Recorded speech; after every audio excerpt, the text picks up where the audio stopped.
বলে নিঃশ্বাসের কোনো বিশ্বাস নাই, সেকেন্ডের কোনো ভরসা নাই।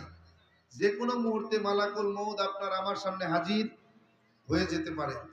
যদি একবার হাজির হয়, বলেন শেষ নবীর উম্মতের মহব্বতে তওবা করার জন্য কমপক্ষে 1 সপ্তাহ সময় তো দিবে। হ্যাঁ, দিবে না? 3 দিন তো দেওয়ার কথা, না দিলেও একদিন তো দিবেই। না দিয়ে যাবে কই? দিবে না? 1 মিনিট, বলে 1 সেকেন্ডও না, 1 সেকেন্ডও না। কেন? রব বলেন ইযা জা আজালুহুম লা ইস্তাগফিরুনা সাআতাও ওয়া লা ইস্তাকদিমুন।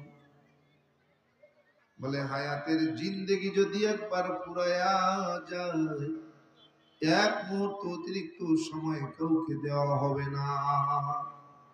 নির্ধারিত সময়ে নির্ধারিত জায়গায় তোমার জান কবজ করা হবে রে। এই দুনিয়ায় কেউ পালায়া বাঁচতে পারে নাই, তুমি আমিও পারবো না।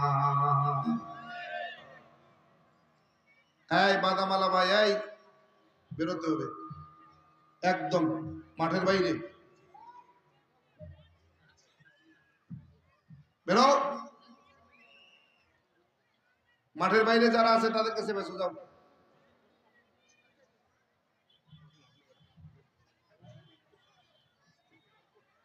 রব্বে কারীম কোরআনে কারীমের মধ্যে জানায়া দেয় কুল্লু নাফসিন যায়িকাতুল মাউত সুম্মা ইলাইনা তুরজাউন। বলে পৃথিবীর যত নফস আছে রে, সমস্ত নফসের একদিন মৃত্যুর স্বাদ গ্রহণ করতে হবে। পালায়া কেউ বাঁচতে পারে নাই, কিয়ামত পর্যন্ত পালায়া বাঁচার কোনো উপায় নাই। আয় গোলাম, কিসের এত অহংকারী, কিসের এত তোমার অহংকার? রব আমাকে জানায় দেয়, রব কোরআনে কারীমের মধ্যে জানায়, বলে কিসের এত অহংকার করো রে গোলাম, কিসের এত অহংকার করো? এক সময় তো তোমার নাম নিশানা পরিচয় ঠিকানা বলতে কিচ্ছু ছিল না। কি তোমার নাম আব্দুর রহমান, আব্দুর রহিম, আব্দুল করিম নাকি আব্দুল জব্বার না আব্দুল সত্তার, কেউ তোমাকে চিনতো না। বলে কেমন? বলে কাইফা তাকফুরুনা বিল্লাহি ওয়া কুনতুম আমওয়াতান ফাহিয়াকুম সুম্মা ইউমিতুকুম সুম্মা ইউহয়িকুম সুম্মা ইলাইহি তুরজাউন। আল্লাহ তাআলা বলে কাইফা তাকফুরুনা বিল্লাহি ওয়া কুনতুম আমওয়াতা। আয় গোলাম, কিসের এত অহংকার বলো? এক সময় তো তোমার কোনো অস্তিত্ব ছিল না, তুমি ছিলে মৃত। তুমি কি ছিলে? তুমি ছিলে মৃত। ফাহিয়াকুম, আমি রব, আমি আল্লাহ তাআলাই তো তোমাকে জীবন দিয়া দিলাম। এখন তোমার নাম আব্দুর রহমান, আব্দুর রহিম, আব্দুল করিম, আব্দুল জব্বার, আব্দুল সত্তার। এ বান্দা, সুম্মা ইউমিতুকুম, আবার তুমি মৃত্যুবরণ করবা, আবার তোমার মরণ হয়ে যাবে, আবার বিলীন হয়ে যাবে। বলে কেমন? এই গোলাম, তোমার ইন্তেকালের সঙ্গে সঙ্গে তোমার আপনজন, বন্ধু বান্ধব, প্রতিবেশী, বন্ধু বান্ধব, আপনজন তোমার জন্য 3 দিন শোক পালন করবে, 3 দিন তোমাকে স্মরণ করবে, 3 দিন পরে তারা সবাই তোমাকে ভুলে যাবে। গোলাম, তোমার ইন্তেকালের সাথে সাথে তোমার ঘরের বিবি তোমার জন্য 3 মাস 10 দিন শোক পালন করবে।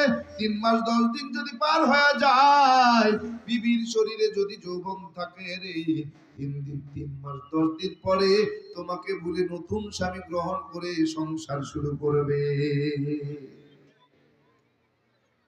পর্দার আলের মা, তোমার যদি ইন্তেকাল হয়ে যায়, তোমার স্বামী তোমাকে কতদিন মনে রাখবে, তোমার জন্য কতদিন শোক পালন করবে? ওরে বান্দা, ও পর্দার আলের মা, ভালো করে শুনে নাও, তোমার ইন্তেকাল হতে দেরি হবে। তোমাকে গোসল দিয়া কাপড়ের কাপড়ে মুড়াইয়া প্যাকেট বানাইয়া জানাজা শেষ কইরা ওই যে কবরস্থানে তোমাকে একা একা রেখে চলে আসবে। বলে স্বামীর শরীরে যদি যৌবন থাকে রে, তোমাকে ভুলিয়া নতুন একজন বিবি নিয়া সংসার শুরু করবে। ও বৃদ্ধ বাবাজি, ও মা, তুমি কত দামি, তোমার কিসের এত অহংকার? তোমার ইন্তেকালের সঙ্গে সঙ্গে তোমার সন্তানগুলো তোমার জন্য কতদিন শোক পালন করবে? যেই সন্তানের জন্য তুমি তোমার জীবন যৌবন সব বিসর্জন দিয়া দিলে, এই সন্তান তোমার ইন্তেকালের সঙ্গে সঙ্গে তোমার সুন্দরভাবে গোসল করাইয়া কাফনের কাপড়ে মুড়াইয়া প্যাকেট বানাইয়া জানাজা দিয়া ওই যে কবরের মধ্যে রেখে আসবে রে। একটা বছর পর্যন্ত তোমাকে স্মরণ করে একটু কষ্ট অনুভব করবে। এক বছর পর মসজিদের ইমাম সাহেব ডাইকা দাওয়াত দাওয়াত বলে মিলাদ পড়াইয়া ওই যে দোয়া কইরা তোমাকে ভুলে যাবে, আর তোমাকে কখনো স্মরণ করবে না। কথা কইল ও গোলাম, তুমি সন্তান, তোমার ইন্তেকালের পরে তোমার বাবা মা তোমাকে কতদিন স্মরণ করবে? বলে সন্তান, তোমার ইন্তেকালের সঙ্গে সঙ্গে সুন্দর মতো গোসল করাইয়া কাফনের পাকটে মুড়াইয়া কাফনের কাপড়ে প্যাকেট বানাইয়া ওই জানাজা দিয়া তুমি সন্তানকে যে কবরে রেখে আসবে, তোমার বাবা মা যদিও বেঁচে থাকে রে, একটা বছর পর্যন্ত তোমাকে মনে করে করে কান্না করবে, কষ্ট পাবে, তোমাকে স্মরণ করবে। এক বছর পরে সন্তানের জন্য ইমাম সাহেব ডাইকা একটা দোয়া পড়াইয়া ওই যে ভুলে যাবে রে, আর তোমাকে কখনো মনে করবে না। এরে গোলাম, তোমার নাম নিশানা পরিচয় ঠিকানা আবার বিলীন হয়ে যাবে। তুমি আব্দুর রহমান, আব্দুর রহিম, আব্দুল করিম, আব্দুল জব্বার নাকি আব্দুল সত্তার, কেউ তোমাকে স্মরণ করবে না, স্মরণ করবে না। এরে গোলাম, আল্লাহ পাক রব্বুল আলামিন বলেন তুম্মা ইউহয়িকুম, আবার তোমাকে জীবিত করা হবে। বান্দা প্রশ্ন করো, আমার রব বলে কোন প্রশ্ন করো? আই গোলাম প্রশ্ন করো, ও আল্লাহ ছিলাম না তো ছিলাম না, কেনই বাবা আবার আমাকে জীবন দিলেন? আয় আল্লাহ মৃত ছিলাম তো ছিলাম, কেন আমাকে জীবন দিলেন? জীবন দিলেন তো দিলেন, কেন আবার মরণ দিলেন? ও আল্লাহ মরণ দিলেন তো দিলেন, কেন আবার জীবিত করবেন? কেন আবার জীবিত করবেন? আমার রব বলে আমি হাসুরের ময়দানে আমার সামনে তোমাকে ফিরে আসা লাগবে, আমার সামনে দাঁড়ানোর জন্য, দণ্ডায়মান হওয়ার জন্য আমি আল্লাহ তাআলা তোমাকে আবার জীবিত করবে। বলে কিভাবে জীবিত করবে? আয় আল্লাহ, আল্লাহ পাক রব্বুল আলামিন ডাক দিয়ে বলে গোলাম কেমনে তোমাকে জীবিত করব? শোনো, মিনহা খলাকনাকুম ওয়া ফিহা নুঈদুকুম ওয়া মিনহা নুখরিজুকুম তারাতান উখরা।